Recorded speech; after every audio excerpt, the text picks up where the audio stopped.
ലോല മനസ്സുകൾക്ക്, ദുർബല മനസ്സുകൾക്കൊന്നും big boss ഒരു opportunity അല്ല എന്ന് എല്ലാവർക്കും അറിയുന്ന കാര്യമാണ്. ഈ ഒരു സത്യം തെളിയിക്കുന്ന കാര്യങ്ങളാണ് പിന്നീട് അവിടെ നടന്നത്.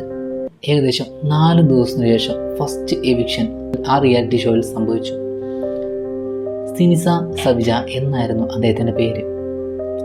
ഇന്നത്തെ ബിഗ് ബോസ് പോലെ തന്നെ വോട്ടിംഗ് തന്നെയായിരുന്നു അടിസ്ഥാനവും. അദ്ദേഹം നേരിട്ടത് വളരെയധികം മാനസിക പ്രശ്നങ്ങളാണ്. ആർക്കും തന്നെ വേണ്ട, താനൊരു കഴിവ് കെട്ടവനാണ് എന്നുള്ള ചിന്ത അദ്ദേഹത്തെ വേട്ടയാടിക്കൊണ്ടിരുന്നു.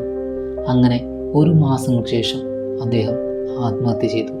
ഈ ഒരു ആത്മഹത്യ റിയാലിറ്റി ഷോയ്ക്ക് പുറത്ത് ഒരു പ്രശ്നമായെങ്കിലും റിയാലിറ്റി ഷോ മുന്നോട്ട് പോയിക്കൊണ്ടേയിരുന്നു. ഗെയിമാണ്, ഗെയിം മുന്നോട്ട് പോയേ പറ്റൂ. അങ്ങനെ 47 ദിവസത്തിന് ശേഷം മാർട്ടിൻ മെരിൻ എന്നുള്ളൊരു പോലീസുകാരന് ആ റിയാലിറ്റി ഷോയുടെ വിജയായി മാറി. അങ്ങനെ ചർച്ചകൾക്കും വിവാദങ്ങൾക്കും ഈ ഒരു ഷോ കാരണമായെങ്കിൽ കൂടി മറ്റുള്ള രാജ്യങ്ങളിലേക്ക് കൂടി ഈ ഒരു ചിന്ത എത്തിത്തുടങ്ങി. ആളുകൾ ഈ ഒരു റിയാലിറ്റി ഷോയ്ക്ക് വേണ്ടിയിട്ട് വാശി പിടിച്ചുകൊണ്ടിരുന്നു. സർവൈവറിൻ്റെ പല ഫ്രാഞ്ചൈസികൾ ഏകദേശം 2000 വർഷത്തോടെ പല യൂറോപ്യൻ രാജ്യങ്ങളിൽ വന്നുകൊണ്ടേയിരുന്നു.